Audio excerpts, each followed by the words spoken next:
Bonjour, je suis Hakim La'alam et je vous propose ma chronique du dimanche 5 janvier 2025. Elle s'intitule Le tout à l'oignon. Voilà ce que c'est de nous balancer à la figure tout le temps, à chaque fois, à tout bout de champ. Hé, les Algériens, occupez-vous de vos oignons. Le dernier en date, le putschiste malien, le caporal-chef Goïta, qui nous invitait par communiqué à nous occuper de nos oignons.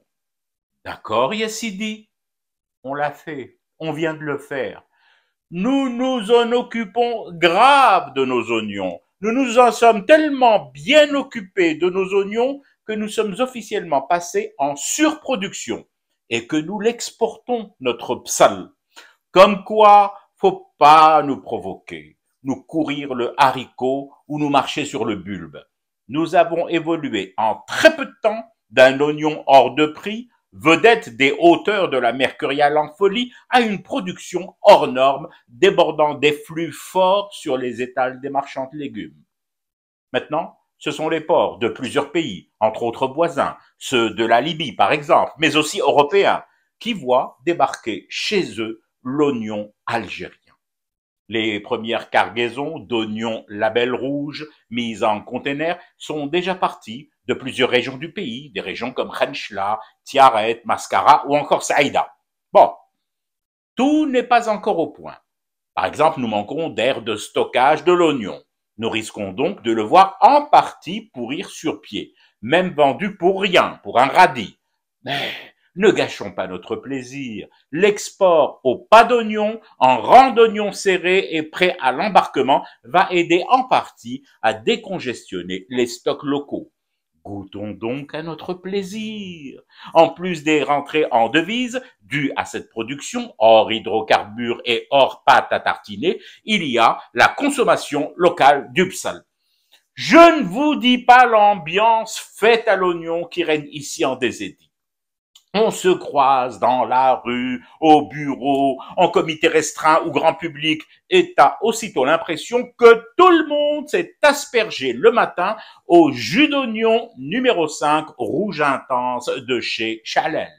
Moi, à la maison, c'est simple, c'est régime tout à l'oignon.